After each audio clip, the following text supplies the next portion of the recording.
Okay, the question coming from chat, what did Panda do? Why are people so upset? Why are people so upset? That's the question. That's kind of always the question. Anytime there's drama on the internet, the question is, why are people so upset? Let's start from the beginning. Let's go down the timeline. And I'm just going to go through this real briefly, real quickly, and I'm going to try to summarize it as efficiently as possible, especially with respect to things that I think people are missing with regards to the timeline. And I am going to pay also special attention to some nuances with regards to the ways things are worded, to call special attention to specific individuals, such as the CEO of Panda.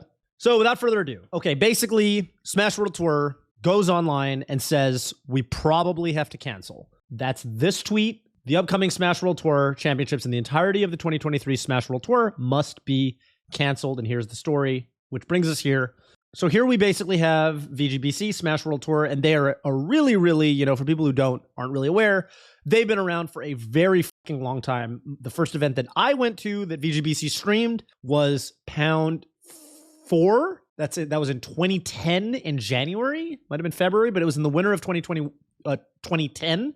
I had no idea who Gimmer was. They basically showed up. Back then, like, having an organization streaming the event, like, that wasn't even really a thing. They were like the first team to really do that.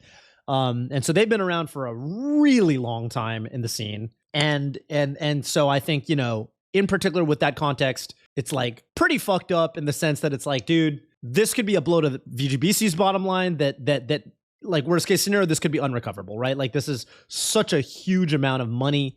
We're looking at the prize money being put into the event. We're looking at which of course is going to be, basically like, coming from sponsors, and as well as we're looking at the costs to rent a venue. This is often tens of thousands, sometimes over 100,000, depending on the venue, right? Like a huge amount of money. Well, if you have to cancel an event a couple weeks before it happens, that really, really, really is something that the typical grassroots TO just cannot afford.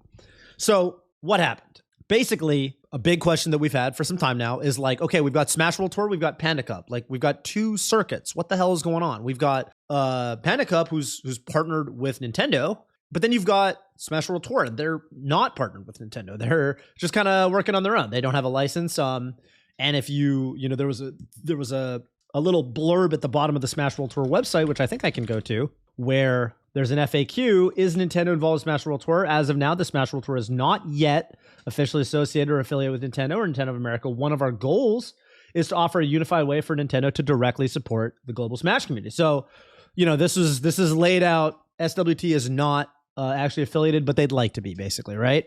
Something that I think is really peculiar that we've kind of remarked on a couple times on the stream tonight is like, Gimmer up until I say Gimmer like it's just one guy. Obviously, there's more people than Gimmer that work at, let's just say VGBC. VGBC was very optimistic, it sounds like, for a good chunk of time, basically all the way until November this month, that they would be good. And if you read through this article, I think something that's extremely interesting is that this is communication coming from Nintendo. Nintendo was actually reassuring VGBC that they could see two circuits coexisting. That Nintendo, the Panda license was not some exclusive thing, and that if I just control F the word license here, VGBC believed per this wording, and where's the specific? We truly thought we might be getting shut down. This was in 2021. Nintendo reached out to Smash World Tour, let us know they'd been watching us build and wanted to see if we were interested in working with them and pursuing a license as well. So VGBC up until extremely recently was optimistic that they would actually be able to work with Nintendo in an official capacity and not be shut down. And so I think that when you take that and you set it against the backdrop of what Panda, and in particular Alan, the CEO of Panda, was telling VGBC, as well as tournament organizers like Beyond the Summit. Here we've got Tracy from Golden Guardians, my boy. This is the director of partnerships esports at Golden State Warriors. I was approached by them, was told the same thing regarding anything GG was planning. So this is like, basically at the time, remember we had Octagon, events like that. This is not communication coming from Nintendo. This is coming from Panda. And so there's a, I basically, if when this goes on YouTube, I will link this statement in the description so you guys can check it out for yourself. I'm not going to go down paragraph by paragraph, but you can kind of confirm for yourselves that the way this is written, there is a point in the timeline where there's a contradiction occurring, where Nintendo is saying, hey, actually, we're not really trying to shut you guys down. That's not really our goal here, and you can keep going. And then on the flip side, you've got Alan coming out from Panda, the CEO of Panda, saying strong arming people, running what LD, and again, this is the owner of Beyond the Summit, called a protection racket. In other words, it would be a real shame if something happened to you, right? Like Alan's going around basically telling TOs, including BTS, hey, you should really join Panda Cup and give us broadcasting rights. Probably you can stream on, you're going to have to stream on twitch.tv/Panda Cup. It makes sense, right? Like Alan wants to get his circuit, like the Panda circuit, as big and as legit and as official as possible and kind of have a monopoly on the scene. That's what I assume the goal is. It makes perfect sense. Obviously, this is some level of speculation, but I think that would be, obviously the Panda has a lot to gain from that. And they want to have the grandest, circuit possible to impress Nintendo and, make sure that things are smooth for years to come. But the way that it sounds like they went about this was actually strong arming TOs and basically saying, hey, it's kind of my way or the highway. And in fact, we've got Nintendo's blessing and they're going to come shut you guys down if you don't join up. Right? Like that's so it's like a scare tactic that is being employed here. And at this point in the timeline, regardless of what's happening tonight, at this point in the timeline, Nintendo they're not there's the word contradiction here. Nintendo actually has no plans to shut anything down. Yes, Nintendo has definitely a history of shutting events down. There was the Big House Online, which was the freshest memory that we have of Nintendo shutting a really major event down. But, that was off the back of basically Slippy and Nintendo, I guess, saying, hey, you can't be running an event at this scale and using a mod, basically. Okay. And, that was obviously a huge blow to the scene. It's been kind of quiet since then, though. And the funny thing, I think, to me is like this backdrop of, at this point in the timeline, Nintendo not really going on the offensive at all, but this strong arming that's happening from Panda specifically, not from Nintendo yet, but from Panda.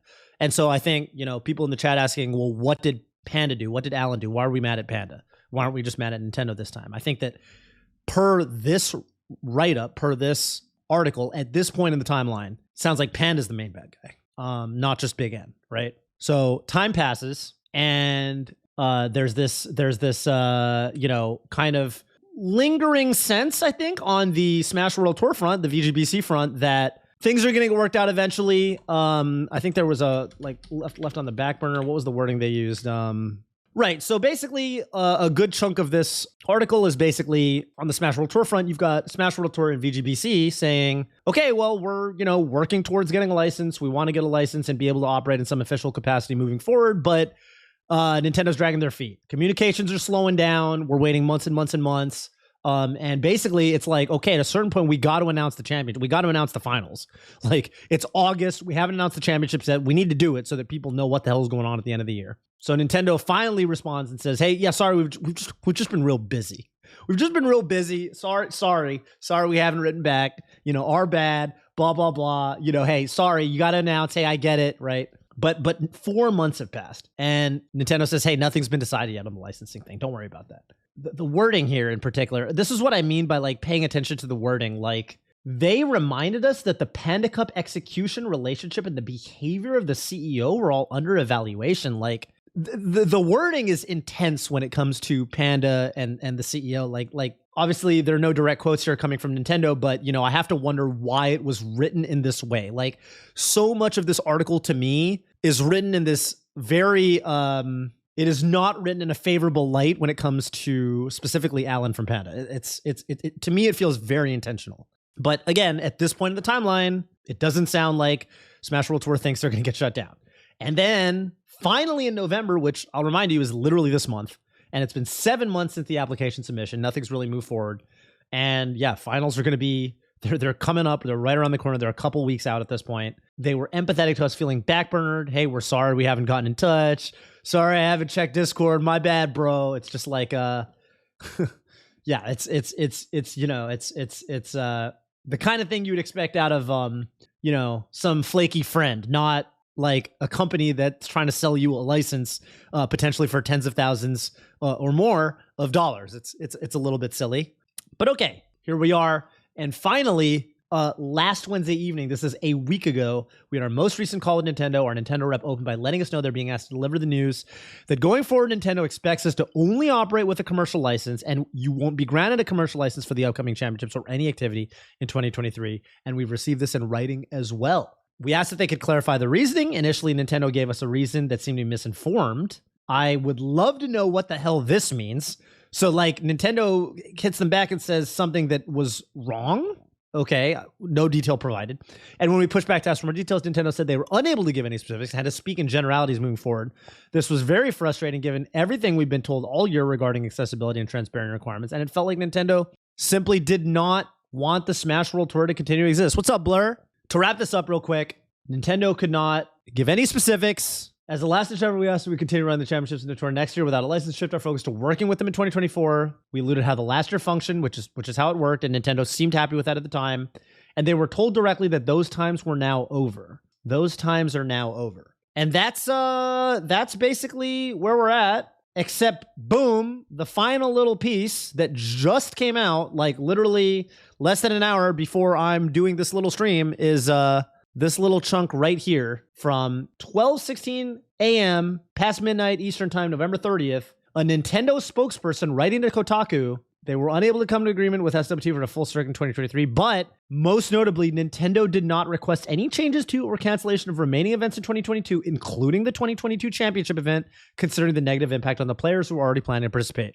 So now what the fuck is going on? Smash World Tour thought they had to shut down for the finals. Now we've got a Nintendo spokesperson representing the company telling Kotaku, and I do not think that this is some kind of gaffe on Kotaku's part. This is literally a quote saying that, no, you don't have to shut down. What the fuck is going on?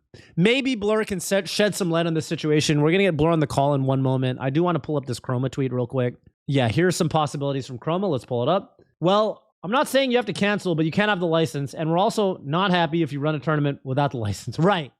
This could be a Nintendo. Right. It could be that. It could be Nintendo did not request cancellation. We didn't send you a C&D, but we're not going to be happy. Which could mean anything, by the way. It could mean that we're about to send you a C&D in a week or two. Yeah, we could C&D literally on tournament day. You don't know. It could mean that. Nintendo is lying. This could be this could literally be a backpedal, and the finals are just back. Nintendo is lying. I think more likely than Nintendo is lying, I think more likely is giant miscommunication between people who work at a company. Because that kind of thing happens all the fucking time.